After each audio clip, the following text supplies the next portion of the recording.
आर्थिक विकास की अवस्थाओं को देखेंगे, स्टेजेस ऑफ इकोनॉमिक डेवलपमेंट। तो इसमें क्या होता है कि जैसे आर्थिक विकास की कुछ अवस्थाएं होती हैं जो एक दूसरे के बाद क्रम से आती हैं, इसी को आर्थिक विकास की प्रक्रिया कहा जाता है। एक अर्थशास्त्री थे प्रोफेसर रोस्टो ने अपनी पुस्तक the problems of economic growth में आर्थिक विकास की इन्होंने 5 अवस्थाएं बताई हैं। तो अब एक एक करके उन अवस्थाओं को देखते हैं। तो अब जैसे देखिए, पर्टिकुलर आपसे पूछ लिया परंपरावादी अर्थव्यवस्था क्या होती है, तो इसको आप लोगों को ध्यान रखना है। तो इसको देखते हैं, परंपरावादी अवस्था। इस अवस्था में देश के अधिकांश साधन कृषि व्यवसाय में लगे होते हैं, जैसा आज़ादी के बाद में भारत में हुआ था कि अधिकांश जो साधन थे वो कृषि क्षेत्र में, कृषि व्यवसाय में लगे होते थे, और उद्योग धंधे बहुत ही पिछड़ी अवस्था में होते हैं। उत्पादन का स्तर जो है निम्न होता है, प्रति व्यक्ति आय निम्न होती है, और समाज का संगठन जो है जातिवाद पारिवारिक संबंधों पर आधारित होता है। कहने का मतलब जातिवाद का बोलबाला होता है, पारिवारिक संबंधों का बोलबाला होता है, और देश की संपूर्ण अर्थव्यवस्था दुर्बल और अविकसित स्थिति में होती है। तो इसको क्या कहा जाता है? परंपरावादी अवस्था या परंपरावादी जो आपकी अर्थव्यवस्था है, इसको कहा जाता है। ठीक है। अब देखिए दूसरी चीज क्या होती है, आत्मस्फूर्ति से पूर्व की अवस्था। आत्मस्फूर्ति से पूर्व की अवस्था, तो अब इस अवस्था को देख लेते हैं कि इस अवस्था में समाज जो है परंपरावादी विधियों को छोड़कर वैज्ञानिक विधियों एवं तकनीकियों का प्रयोग करने लगता है। कि पहली एक अवस्था थी, पहली वाली कि परंपरावादी, इसमें आदमी अपनी जातिवाद और परिवारवाद इन सारी चीज़ों में ही उलझा हुआ है। वो इकोनॉमी और उत्पादन और सेवाओं, उद्योग क्षेत्र, कृषि क्षेत्र, इन सब चीज़ों के बारे में वो उतना नहीं सोच रहा है, केवल कृषि कार्य में ही लिप्त है। ठीक है। तो अब इसी के आगे वाली स्टेज जो आती है, pre take off to take off stage. ठीक है। तो आत्मस्फूर्ति से पूर्व की अवस्था, तो इस अवस्था में क्या होता है, समाज परंपरावादी विधियों को छोड़कर, जो पहले चल रही थी चीज़ें उनको छोड़कर वैज्ञानिक विधियों तकनीकियों का प्रयोग करने लगता है। इस अवस्था में पूंजी निवेश की मात्रा जो होती है वो 10% तक पहुंच जाती है, और जब पूंजी निवेश बढ़ेगा तो प्रति व्यक्ति आय भी बढ़ेगी, प्रति व्यक्ति उत्पादन भी बढ़ेगा। ग्रामीण जनसंख्या सड़कों और अन्य साधनों में वृद्धि होने के कारण शहरों में बसने लगती हैं। कि पहले क्या होता था कि ग्रामीण क्षेत्रों से लोग शहरों की तरफ जाते नहीं थे, लेकिन जब चीज़ें बनने लगी, रोजगार के अवसर मिलने लगे, तो लोग शहरों की तरफ जाने लगे। खाद्यान्नों का उत्पादन जो है आवश्यकता अनुसार होने लगा, औद्योगिक कच्चे माल का उत्पादन भी बढ़ने लगा। तो मतलब सीधे थोड़ा थोड़ा सा इंक्रीज होने लगा हर एक चीज में। कृषि क्षेत्र की बचत उद्योगों में विनियोजित होने लगी। कहने का मतलब है जो एग्रीकल्चर सेक्टर है, एग्रीकल्चर सेक्टर की जो इनकम थी, ठीक है, तो उसको जाने लगा उद्योगों में। कि आप भाई कृषि से पैसा निकालकर उद्योगों में डालिए जो प्रॉफिट आ रहा है, और सरकार के द्वारा भी जन कल्याण के कार्यों में अधिक योगदान दिया जाने लगा। अब तीसरी अवस्था आती है आत्मस्फूर्ति की अवस्था, टेक ऑफ स्टेज। तो इसको देखते हैं। आत्मस्फूर्ति की अवस्था उस मध्यांतर काल के रूप में परिभाषित किया जा सकता है जिसमें विनियोग की दर इस प्रकार बढ़ती है जिसमें प्रति व्यक्ति वास्तविक उत्पादन में वृद्धि होती है। कि मतलब एक व्यक्ति जो उत्पादन करता है उसी में वृद्धि हो रही है, वो बहुत ज़्यादा उत्पादन कर रहा है।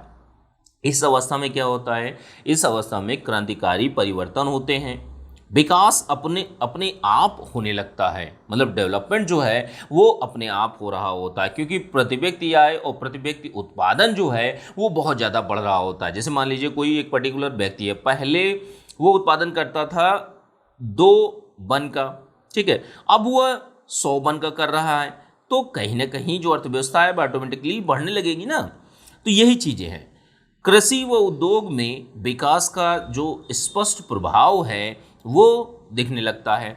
विनिर्माण उद्योगों में भी विकास तेजी से होने लगता है। देश के उत्पादन में वृद्धि तेजी से होती है और राष्ट्रीय उत्पादन भी बढ़ता है। भाई एक चीज़, बेसिक चीज़ अगर उत्पादन बढ़ा तो सारी की सारी चीज़ें, वो चाहे आपकी प्रति व्यक्ति आय हो, प्रति व्यक्ति उत्पादन हो, देश की आर्थिक वृद्धि दर हो, सारी की सारी चीज़ें बढ़ती हैं। प्रति व्यक्ति राष्ट्रीय आय भी बढ़ती है। ठीक है। अब अगली चौथी स्टेज क्या आती है? चौथी स्टेज है परिपक्वता की अवस्था, ड्राइव टू मेच्योरिटी स्टेज। तो इस अवस्था को स्व प्रेरित विकास की अवस्था भी कहा जाता है। इस अवस्था में साधनों का उपयोग इस सीमा तक होने लगता है कि देश में सभी आवश्यक वस्तुएं जो हैं पर्याप्त मात्रा में बनने लगती हैं और देश का व्यवसाय जो है आर्थिक आधार पर किया जाने लगता है। इसका क्या अर्थ है कि आर्थिक दृष्टि से जिन वस्तुओं का उत्पादन लाभकारी होता है केवल उन्हीं वस्तुओं का उत्पादन किया जाता है, शेष को आयात करके ही काम चलाया जाता है। तो मतलब जो जैसे होता ना कि जो अच्छी वस्तुएं हैं, जो महंगी वस्तुएं हैं जिनका उत्पादन किया जाना चाहिए उन्हीं का करते हैं और बाकी जो काम की नहीं है उनको आयात कर लेते हैं। इस अवस्था में 15 से 20% तक राष्ट्रीय आय का विनियोजन किया जाता है। ग्रामीण जनसंख्या जो है शहरी क्षेत्रों में रहना अधिक पसंद करने लगती है। ठीक है, तो ये आपका चौथी स्टेज थी। पांचवी स्टेज क्या है? पांचवी स्टेज है आपकी जो अधिकाधिक उपयोग की अवस्था। ठीक है, stage of high mass consumption.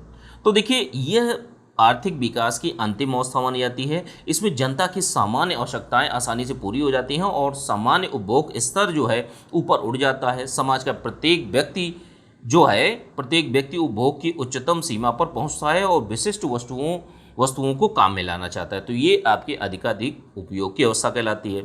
अब देखिए सिस्टम ऑफ इकोनॉमिक डेवलपमेंट को देख लेते हैं कि जैसे किसी देश के समक्ष विकास पथ का अनुसरण करते समय 3 प्रकार की समस्याएं आती हैं कि किस वस्तु का उत्पादन किया जाए, कितना उत्पादन किया जाए, विभिन्न उत्पादन क्रियाओं में साधनों का आवंटन कैसे किया जाए और तीसरा पॉइंट कौन सा है, उत्पादन की क्रिया में किसके द्वारा संपन्न हो, निजी क्षेत्र के द्वारा या सरकारी क्षेत्र के द्वारा या मिश्रित क्षेत्र के द्वारा।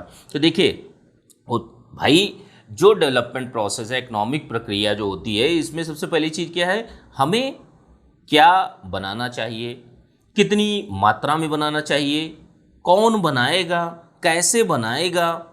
तो ये बहुत सारी प्रक्रियाएं हैं जो इसमें आती हैं। विकास पथ के समस्याओं के समाधान हेतु 3 रास्ते मिलते हैं। कौन कौन से? एक होता है पूंजीवादी प्रणाली बाजार व्यवस्था, एक होता है समाजवादी या केंद्रीकृत नियोजन प्रणाली और तीसरी कौन सी है, मिश्रित आर्थिक प्रणाली, जो कि हमारे यहाँ भारत में समय चल रही है। ठीक है, हमारी जो अर्थव्यवस्था है वो मिश्रित अर्थव्यवस्था है। पूंजीवादी अर्थव्यवस्था क्या होती है, पूंजीवादी प्रणाली क्या होती है? ठीक है, इस प्रणाली को बाजार प्रणाली या स्वतंत्र व्यापार प्रणाली भी कहा जाता है। इसको संज्ञा प्रदान की गई है। इस प्रणाली में क्या होता है, कितना उत्पादन किया जाए और कितना उत्पादन किया जाए और किसका उत्पादन किया जाए। मतलब जैसे अगर हम आलू का उत्पादन करना है या मान लीजिए कोई चिप्स की फैक्ट्री लगानी है तो हमें चिप्स का कितना उत्पादन किया जाए और किस चीज़ का किया जाए। ठीक है, तो इन चीज़ों का बहुत ज़्यादा योगदान रहता है। विभिन्न उत्पादन क्रियाओं में संसाधनों का बंटवारा कैसे किया जाए कि भाई कौन कौन से डिपार्टमेंट में कौन कौन सी चीज़ें दी जाएंगी, कितनी मात्रा में दी जाएंगी। तो इन सारी चीज़ों का निर्धारण जो है मूल्य तंत्र की शक्तियों पर होता है। तो मूल्य तंत्र जो होता है उसकी शक्ति कौन कौन सी है? मूल्य तंत्र मतलब मूल्य को कौन डिसाइड करता है? डिमांड एंड सप्लाई, जो आपकी मांग और पूर्ति होती है। अब सोच कर देखिए कि अगर डिमांड ही नहीं है, आप बनाते रहिए कुछ भी, माल सस्ता हो जाएगा। डिमांड बहुत ज़्यादा है, माल कम बन रहा है, चीज़ें महंगी हो जाएंगी। ठीक है, तो ये जो मूल्य तंत्र है इसकी शक्तियां हैं मांग और पूर्ति। इस प्रणाली में उत्पादन के सभी महत्वपूर्ण साधनों का स्वामित्व जो होता है, संचालन एवं नियंत्रण जो होता है निजी उद्योगपतियों के हाथों में होता है। यही इंपॉर्टेंट है, निजी उद्योगपतियों के हाथों में केंद्रित होता है। इस व्यवस्था में मान्यता यह है कि सभी इकाइयां अपने लाभ को अधिकतम करने का प्रयास करती हैं। संपूर्ण अर्थव्यवस्था अधिकतम लाभ की स्थिति प्राप्त कर लेगी और बाजार की इस प्रणाली में उपभोक्ता को सार्वभौमिकता प्राप्त होती है, अर्थात उद्यमी उन्हीं वस्तुओं का उत्पादन करते हैं जिनकी मांग उपभोक्ताओं के द्वारा की जाती है, कंज्यूमर्स के द्वारा की जाती है मांग। अब दूसरी प्रणाली कौन सी है? दूसरी है आपकी सेंट्रलाइज प्लानिंग सिस्टम, केंद्रीकृत नियोजन प्रणाली। तो इसमें क्या होता है, आर्थिक विकास की यह ऐसी प्रणाली है जिसमें साधनों का आवंटन, विनियोग की प्राथमिकताओं, उत्पादन के ढांचे का निर्धारण, मूल्य तथा लाभ की प्रेरणा से न होकर सामाजिक प्राथमिकताओं के आधार पर एक केंद्रीय इकाई या राज्य के द्वारा होता है। ऐसी प्रणाली को केंद्रीकृत नियोजन प्रणाली या समाजवादी आर्थिक प्रणाली की संज्ञा से अभिहित किया जाता है। इस प्रणाली की अवधारणा का उदय कार्ल मार्क्स के विचारों के साथ में हुआ था। तो देखिए इसमें क्या किया जाता है कि जैसे मान लीजिए ये पूरा का पूरा सिस्टम है, इसमें साधनों का आवंटन और जितना, जैसे मान लीजिए कुछ पैसा लग रहा है तो वो कैसे लगेगा, कितना लगेगा, और उससे उत्पादन के ढांचे का मूल्य निर्धारण किस तरीके से होगा। ठीक है, कि अगर हम कोई इंडस्ट्री लगा रहे हैं तो उससे लोगों को कितना फ़ायदा होगा, जो समाज में लोग हैं उनको उनकी प्राथमिकताओं को जानने के बाद, उनकी आवश्यकताओं को जानने के बाद इन चीज़ों को अप्लाई किया जाता है। ठीक है, उत्पादन की प्रक्रिया को आगे बढ़ाया जाता है।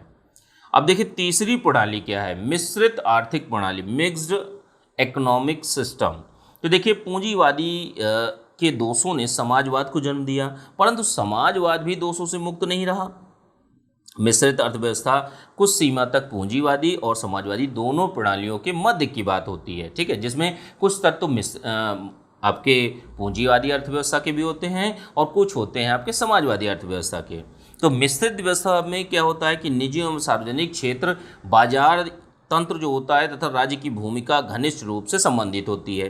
दोनों एक इकाई के दो घटक के रूप में काम करते हैं। अर्थात मिश्रित प्रणाली में सार्वजनिक और निजी क्षेत्र दोनों भागीदार होते हैं। एक ऐसी आर्थिक प्रणाली है जिसमें पूंजीवाद समाजवाद दोनों होते हैं। ठीक है, विचारधारा, अब पूंजीवादी और समाजवादी दोनों ही विचारधाराओं का इसमें समन्वय होता है मिश्रित आर्थिक प्रणाली में। अब इसके कुछ 2-3 पॉइंट हैं, इसके रूप भी हैं मिश्रित आर्थिक प्रणाली के। जैसे मिश्रित बाजार प्रणाली, इस प्रणाली में क्या होता है कि बाजार तंत्र की प्रधानता होती है। भाई मार्केट ही बहुत ही ज़्यादा इंपॉर्टेंट होती है। संसाधनों का विभाजन बाजार की शक्तियों अर्थात मांग और पूर्ति के द्वारा होता है। राज्य एक कल्याणकारी राज्य के रूप में कार्य करते हुए विकास संबंधी क्रियाओं में सक्रिय भागीदारी की भूमिका निर्वहन नहीं करता। मतलब राज्य की भूमिका नहीं होती है, बाजार ही सारी चीज़ें डिसाइड करता है, मांग और पूर्ति। मतलब गवर्नमेंट ने छोड़ दिया कि भाई मार्केट बेसिस पे आप जाइए आगे, तो इसको मिश्रित बाजार प्रणाली कहा जाता है। नियोजित मिश्रित अर्थव्यवस्था क्या होती है, इसमें क्या होता है कि राज्य की कुछ ना कुछ भूमिका होती है। ध्यान रखिएगा, राज्य की भूमिका इसमें होती है। बाजार तंत्र सहायक के रूप में होता है। बाजार तंत्र जो कि पहले वाले में क्या था, मुख्य था, राज्य न्यून था, बिल्कुल भी उसका योगदान नहीं था, लेकिन अब इसमें राज्य का योगदान है। योजना आयोग के द्वारा लक्ष्य निर्धारित होते हैं जिसे प्राप्त करने के लिए निजी और सार्वजनिक उद्यमों के बीच समन्वय स्थापित होता है। और सामाजिक लाभ की दृष्टि से राज्य के द्वारा निजी क्षेत्र की कार्यप्रणाली को नियमित होती है। ठीक है, और तीसरे प्रकार की अर्थव्यवस्था कौन सी होती है, उदारवादी अर्थव्यवस्था।